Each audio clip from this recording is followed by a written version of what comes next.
Hello friends, అందరూ ఎలా ఉన్నారండి? వెల్కమ్ టు చాణక్యాస్ నీతి. ఈ విషయం ఒక్కటి గుర్తుపెట్టుకో. ఉద్యోగం లేనప్పుడు డబ్బు విలువ, విడిపోయినప్పుడు ప్రేమ విలువ, అలాగే దూరమైనప్పుడు మనిషి విలువ, జాగ్రత్త లేనప్పుడు జీవితం విలువ తెలుస్తుంది. నిజమే కదండి? నీ ఎదురుగా నిలబడి నీ ముఖం చూసి నీ గురించి మాట్లాడడం చేతకాని వారే నీ వెనుక నీ వ్యక్తిత్వాన్ని విమర్శిస్తూ మాట్లాడుతారు. అలాంటి వారు ఎప్పుడూ కూడా జీవితంలో వెనకే ఉంటారు. చింతించకండి. ఇక ఒకవైపు నీకో సమస్య ఉందని చెప్పుకుంటే నిన్ను చిన్నచూపు చూస్తూ నీ బలహీనతను ఆధారంగా చేసుకుని నిన్ను వాడుకోవాలి అనుకునే మనుషులు ఉన్న సమాజం ఇది. కానీ మనది రెండో వైపు.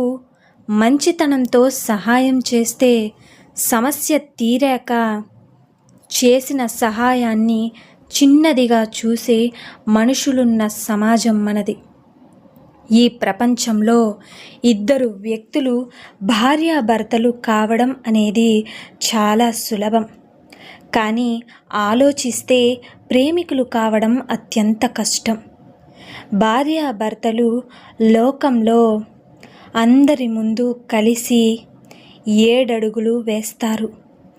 ఇక దాంతో 7 జన్మలు కలిసి ఉంటారు అనుకుంటారు. కానీ అది కానే కాదు. వారి మధ్య ప్రేమ లేకపోతే కలిసి ఉండడం అసంభవం. ఇక భార్యాభర్తల అనుబంధంలో మీ భార్య మిమ్మల్ని అమితంగా ప్రేమిస్తున్నప్పుడు మీ యొక్క ప్రతి కదలికను కూడా తాను గమనిస్తూనే ఉంటుంది. తిన్నారా లేదా, ఎక్కడున్నారు, ఏం చేస్తున్నారు అని అది మీరు అనుమానం అనుకుంటే తప్పకుండా అది మీ పొరపాటే అవుతుంది. గుర్తుపెట్టుకోండి. ఇక ఎంత గొడవ పడినా కూడా మరుసటి రోజు ఏమీ జరగనట్లుగా తను మాట్లాడే ప్రేమ దొరికితే వారి జీవితం అనేది స్వర్గమే అవుతుంది. నిజమే కదండి?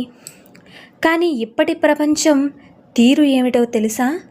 తాళిబొట్టు యొక్క అర్థం తెలియని పెళ్ళిళ్ళు, భార్య యొక్క కన్నీటి విలువ తెలియని భర్తలు, నుదుట కుంకుమ విలువ తెలియని భార్యలు, బంధం విలువ తెలియని బంధుత్వాలు, పెద్దలకు గౌరవం ఇవ్వటం ఎరుగని పిల్లలు, ఇక తప్పులను మాత్రమే ఎత్తి చూపే ప్రేమలు, కేవలం కాలక్షేపం కోసం మాత్రమే చేసే స్నేహాలు, ఓపిక పట్టినంత కాలం మనం మంచివాళ్ళం, ఎప్పుడైతే మన ఓపిక నశించి ఎదురు మాట్లాడతామో అప్పుడు మనల్ని ఒక శత్రువులాగా చూస్తారు. ఎవరో కాదు, మనవాళ్లే. నిజమే కదండి? ఇతిహాసం అనేది ఒకటి చెబుతుంది. గతించిన రోజులు మంచివని. విజ్ఞాన శాస్త్రం ఒకటి చెబుతుంది, రాబోయే రోజులు మంచివి అని. ఇక ధర్మం ఒకటి చెబుతుంది, మనసు అలాగే బుద్ధి రెండు మంచివైతే అన్ని రోజులు మంచివే అని. అర్థమైంది కదండి? ఇక ఒక్క విషయం, చదువుకున్న ప్రతి వారు కూడా సంస్కారులు కాలేరు. చదువు లేని ప్రతి వాళ్ళు కూడా సంస్కారహీనులు కారు. నిజమే కదా? పేద ధనిక భేదం లేకుండా అందరినీ గౌరవించగలిగిన వారే మంచి సంస్కారవంతులవుతారు.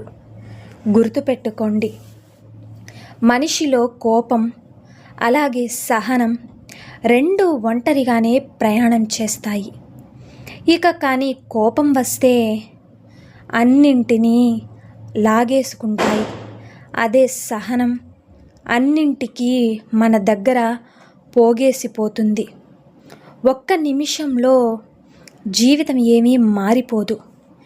కానీ ఒక్క నిమిషంలో తీసుకున్న నిర్ణయం మాత్రం జీవితాన్ని మార్చివేస్తుంది అనేది వాస్తవం అని మరిచిపోవకండి. ఎవడు చుట్టం, ఎవడు పక్కం, ఎవడికి వాడే స్వార్థం, అలాగే ఆప్యాయత, ఇక ఆత్మీయత అంతా కూడా ఒక బూటకం. అవసరానికో మాట, అది నెరవేరగానే అందరి చేతులు ఊపేస్తారు. ధనం ఉన్న దగ్గర గుణం ఉండదు. నిజమే కదండి. గుణం ఉన్న దగ్గర ధనం ఉండదు.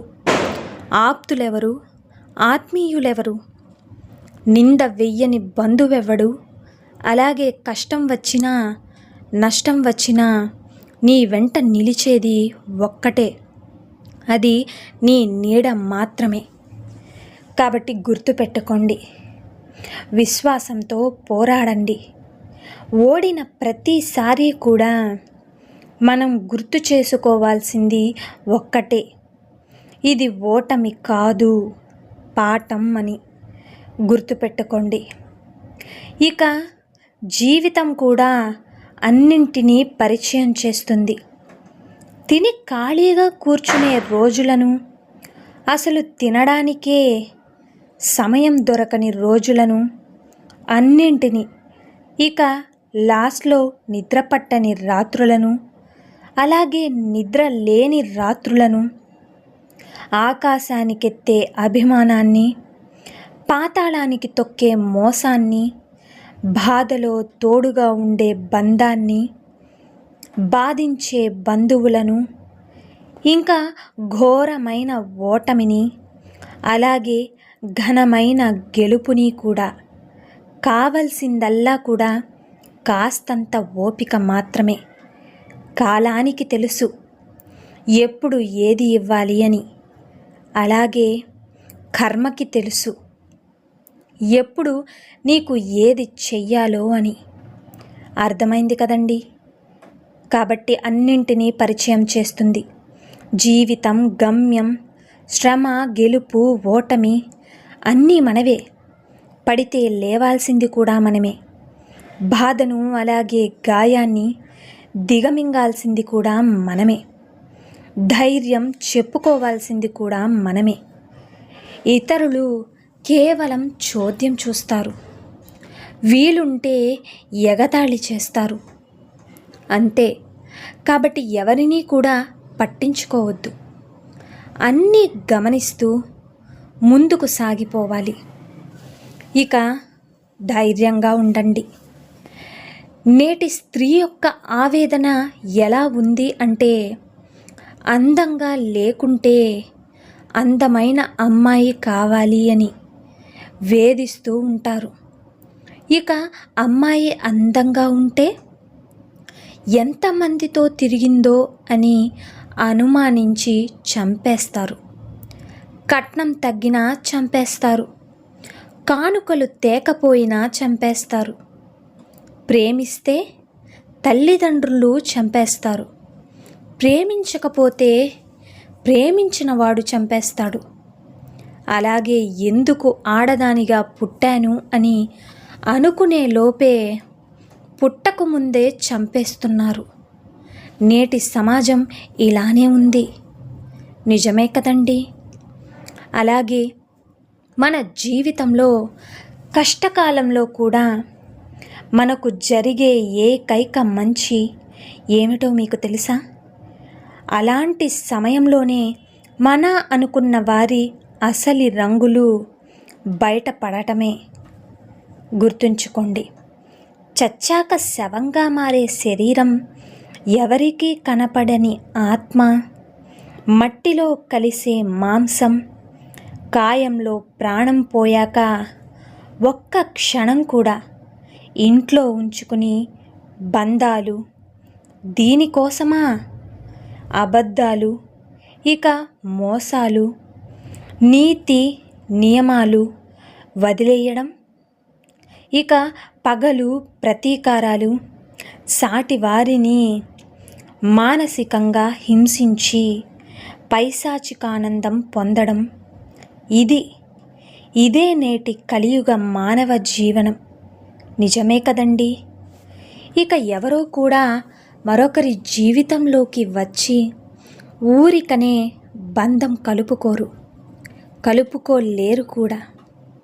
ఇక ఎంతో కొంత రాసి పెట్టి ఉంటేనే పరిచయమైన ప్రయాణమైన బలవంతంగా ఏ బంధాన్ని కూడా కలుపుకోలేము.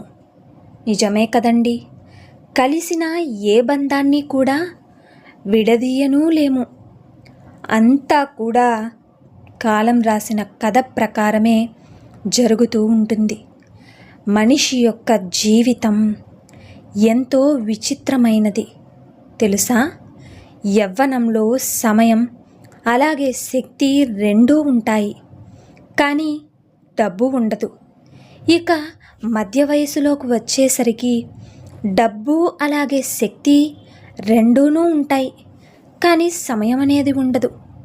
ఇక ఆఖరిది వృద్ధాప్యంలోకి వచ్చేసరికి సమయం అలాగే డబ్బు రెండూ ఉంటాయి, కానీ శక్తి మాత్రం ఉండదు. ఇవన్నీ తెలుసుకునే ఇక ప్రయత్నం చేసేలోపు జీవితమంతా కూడా ముగిసిపోతుంది. నిజమే కదండి. మనం పుట్టినప్పుడు మనల్ని ఎవరు వచ్చి చూశారు అన్నది మనకు తెలియదు. అలాగే మనం మరణించాక ఎవరు చూడడానికి వస్తారో కూడా మనకు తెలియదు. అలాగే కాబట్టి మనం బ్రతికి ఉన్నంత కాలం మనతో ఉన్న వాళ్లను మనసారా ప్రేమించాలి. అర్థమైంది కదండి. ప్రేమ, ఆప్యాయత, అనురాగాలను పంచండి. మనం మరణించి కూడా జీవించేలాగా ఆ మానవత్వాన్ని ఈ ప్రపంచమంతటా చాటండి.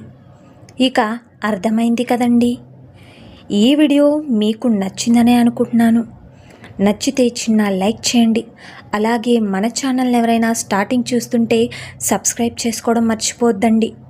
ఇలాంటి చాణక్యనీతి మరిన్ని మోటివేషనల్ వీడియోస్ మీకు నోటిఫికేషన్ రూపంలో రావాలంటే పక్కనున్న బెల్ సింబల్ని క్లిక్ చేయడం మర్చిపోవద్దండి. So thank you for watching friends. రేపటి వీడియోలో మళ్ళీ మనం కలుసుకుందాం.